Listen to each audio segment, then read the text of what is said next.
Hey everyone, welcome back to my channel. Today, I'm super excited to share with you guys that I finally got my hands on the Sony CB-E10 and I'm going to show you exactly what it looks like out of the box.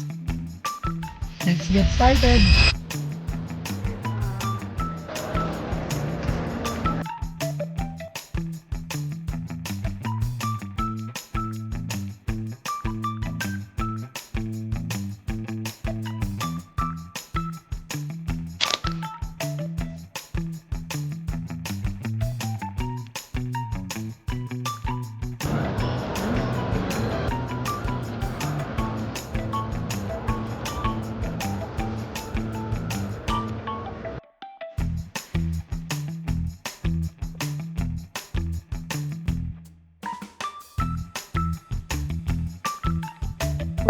Magtitingin kami ng camera.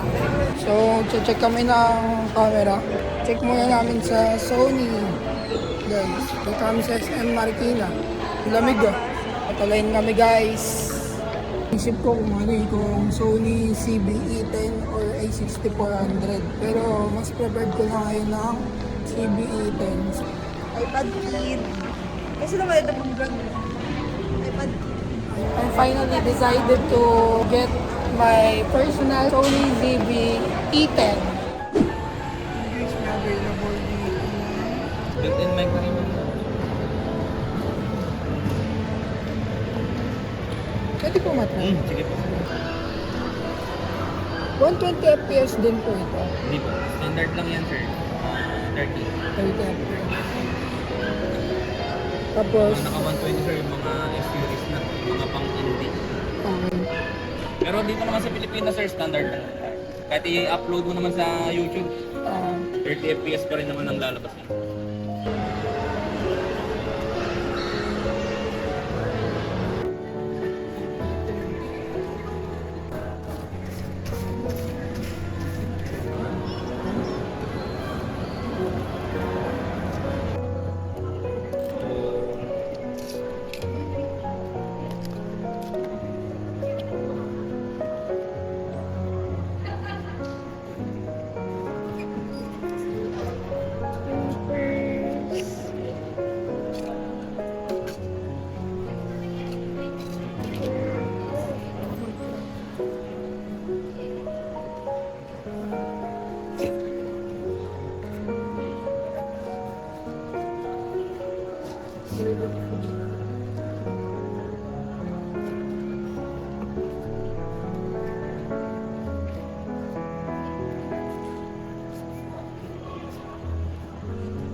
Check ko lang, sir, kung may laman yung battery niya.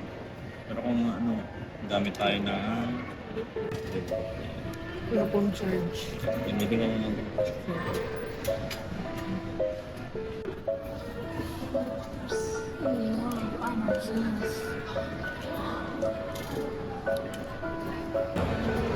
Pero kung okay naman yung triangular exposure na baka na lang sa manual. Para magalaw mo yung IS. Oo. Naka-auto siya ngayon. Aba.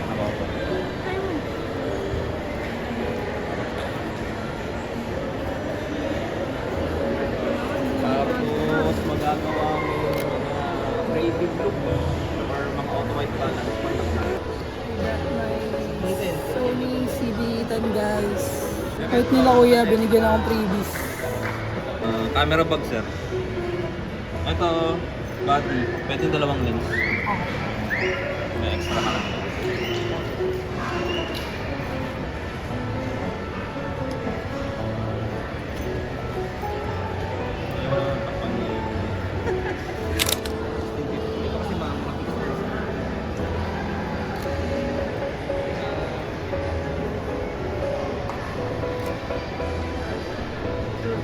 Saan ka, sir? Sa YouTube? Opo. Paano natin?